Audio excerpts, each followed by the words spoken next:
Hello students, Dr. Archana Anupam, Sociology, Pre-Law 2,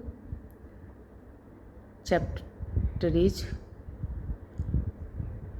Constitutional Provisions Regarding Scheduled Caste।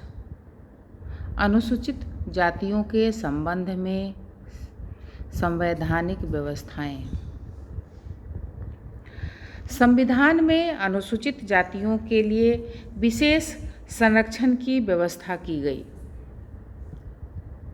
जो constitution provisions हैं उसके अंतर्गत संविधान में अनेक ऐसे प्रावधान रखे गए हैं जिनके द्वारा अस्पृश्यता निवारण तथा पिछड़े वर्गों के कल्याण हेतु विशेष रूप से ध्यान दिया गया है।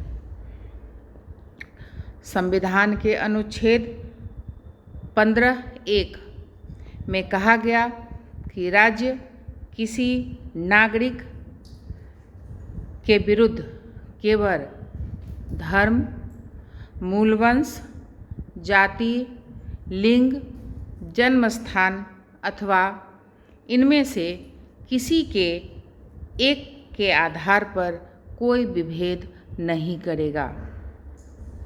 दुकानों, सार्वजनिक स्थानों, मनोरंजन के स्थानों में प्रवेश करने और साधारण जनता के उपयोग के लिए बने कुओं, तालाबों, स्नान घाटों, सड़कों आदि के प्रयोग में किसी को कोई नहीं रोकेगा।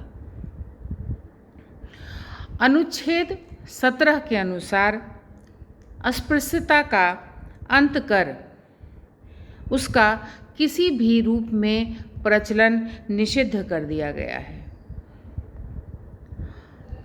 अनुच्छेद 19 के आधार पर अस्पृश्यों को व्यावसायिक नियोक्ताओं को समाप्त किया जा चुका है और उन्हें किसी भी व्यवसाय को अपनाने की आज़ादी प्रदान की गई। अनुच्छेद 25 में हिंदुओं के सार्वजनिक धार्मिक स्थानों के द्वार सभी जातियों के लिए खोल देने की व्यवस्था की गई। वहीं अनुच्छेद 29 के अनुसार राज्य द्वारा पूर्ण या आंशिक सहायता प्राप्त किसी भी प्रशिक्षण या शिक्षण संस्था में किसी भी व्यक्ति को धर्म, जाति, वंश अथवा भाषा के आधार पर प्रयोग से यानी प्रवेश से नहीं रोका जा सकता। अनुच्छेद 46 यानी 46 में कहा गया कि राज्य दुर्बलतर लोगों जिनमें अनुसूचित जातियां तथा आदिम जातियां आती हैं उनकी शिक्षा संबंधी तथा आर्थिक हितों की रक्षा करेगा और सभी प्रकार के अन्याय एवं शोषण से उनको बचाएगा। आर्टिकल 330, 332 और 334, 330, 332, 334 के अनुसार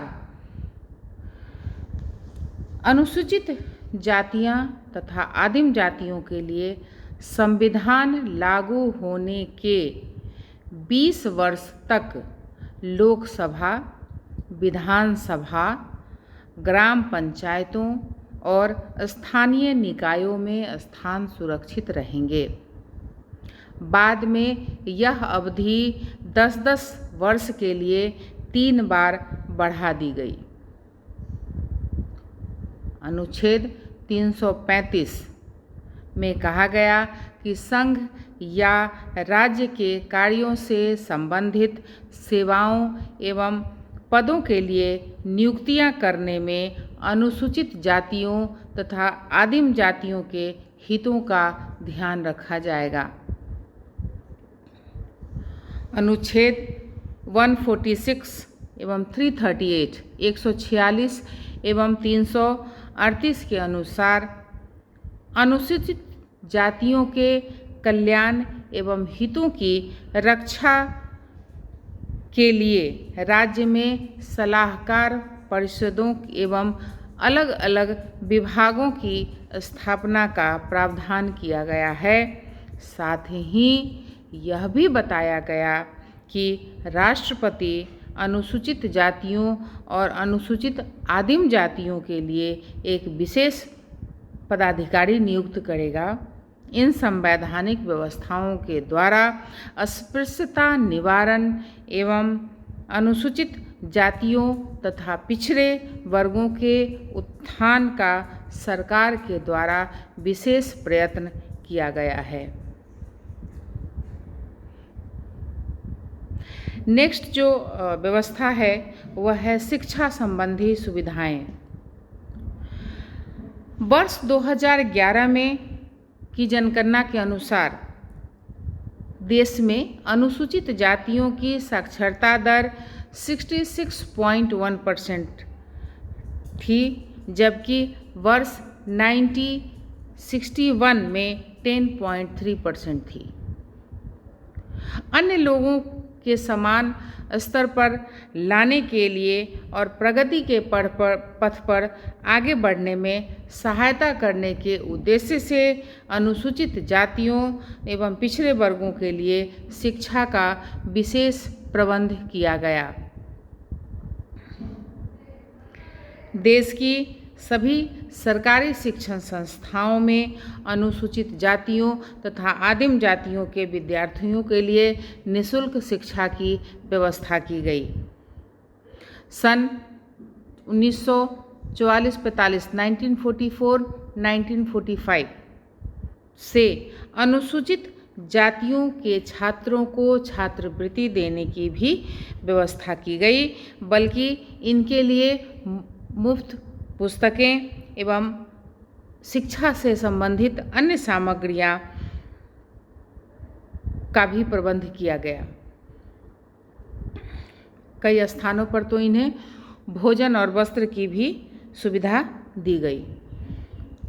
अनेक राज्य सरकारों ने तो समाज कल्याण विभागों के माध्यम से अनुसूचित जातियों तथा आदिम जातियों के विद्यार्थियों के लिए छात्रावास चला रखे हैं। इन जातियों के प्रतिभाशाली छात्रों को उच्च शिक्षा प्राप्ति हेतु विदेशों में जाकर शिक्षा प्राप्त करने के लिए छात्रवृत्तियां भी प्रदान की जाती है। छात्रावासों में अन्य जातियों के विद्यार्थियों के साथ मिलकर रहने के लिए इन्हें प्रोत्साहित करने के लिए इन जातियों के स्थान सुरक्षित रखे गए हैं। मेडिकल, इंजीनियरिंग तथा अन्य औद्योगिक शिक्षण संस्थाओं में इनके प्रवेश हेतु विशेष व्यवस्था की गई है।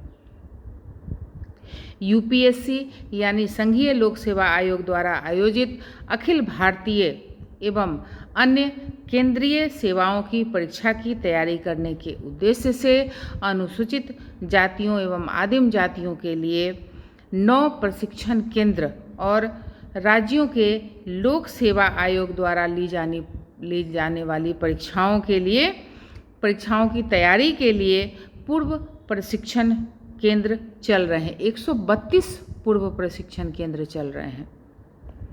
इन जातियों के छात्रों की शिक्षा पर सरकार शुरू से ही काफ़ी धनराशि खर्च कर रही है। इन सब सुविधाओं के उपलब्ध होने से अनुसूचित जातियों एवं अन्य पिछड़े वर्गों में शिक्षा का काफ़ी प्रसार हुआ है तथा इसकी अधिक और संभावना है। नेक्स्ट, विधान मंडलों एवं पंचायतों में प्रतिनिधित्व। संविधान में अनुसूचित जातियों के लिए उनकी संख्या के अनुपात में राज्यों की विधान सभाओं तथा पंचायतों में स्थान सुरक्षित रखे गए हैं। पहले यह स्थान संविधान लागू होने के 20 वर्ष तक के लिए सुरक्षित रखे गए थे। बाद में यह अवधि 10-10 वर्ष के लिए 5 बार अर्थात 2020 तक बढ़ा दी गई है।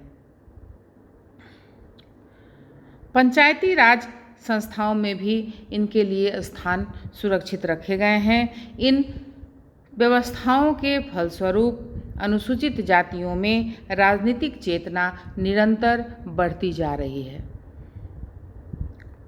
Next, welfare and advisory organisation यानी कल्याण एवं सलाहकार संगठन।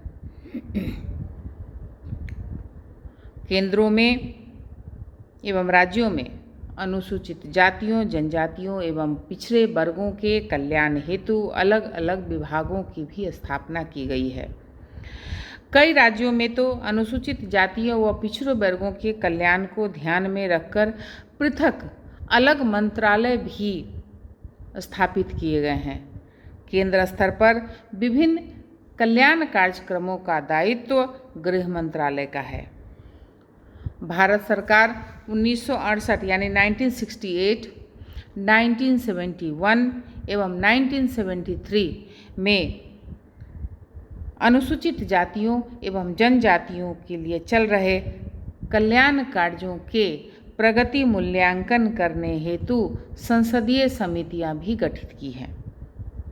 कुछ राज्यों ने तो राज्य स्तर पर इसी प्रकार की समितियां भी गठन की है।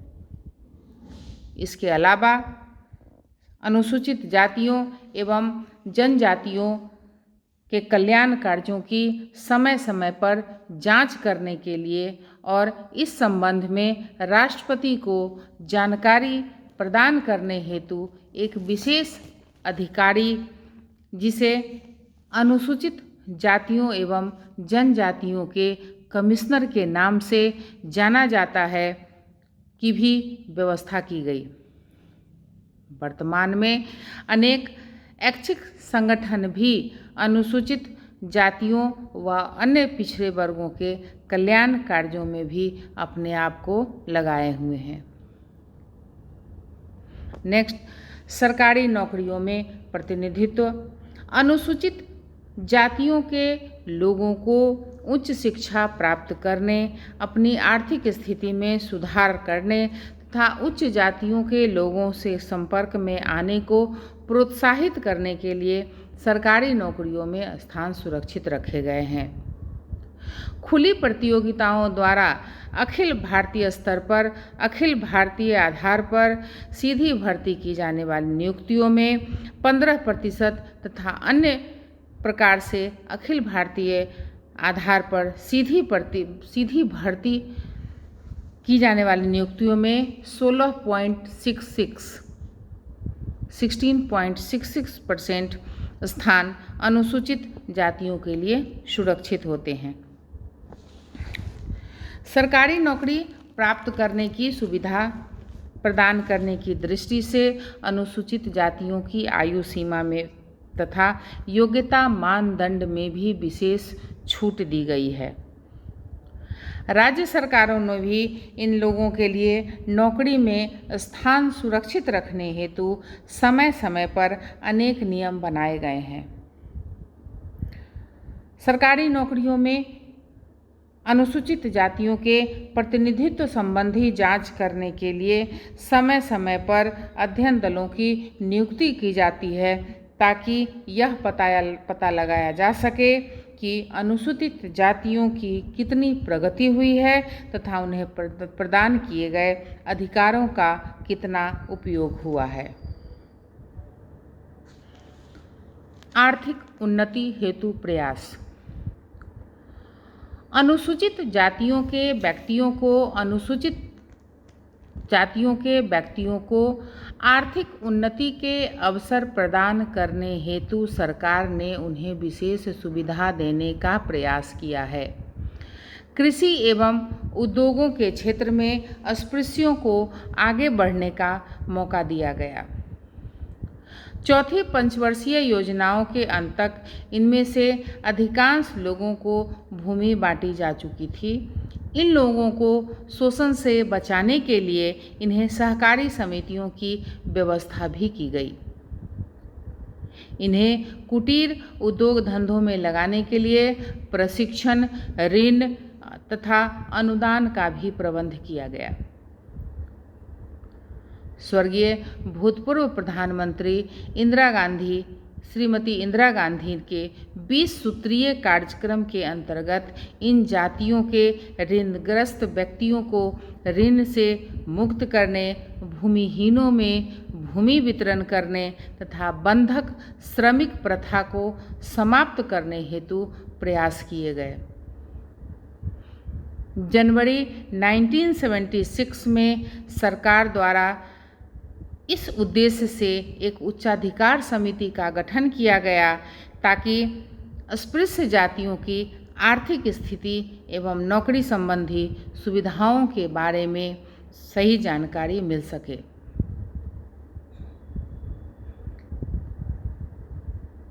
संवैधानिक व्यवस्थाएं जो अनुसूचित जातियों के लिए की गई, इसका विवरण मैंने आपको बताया।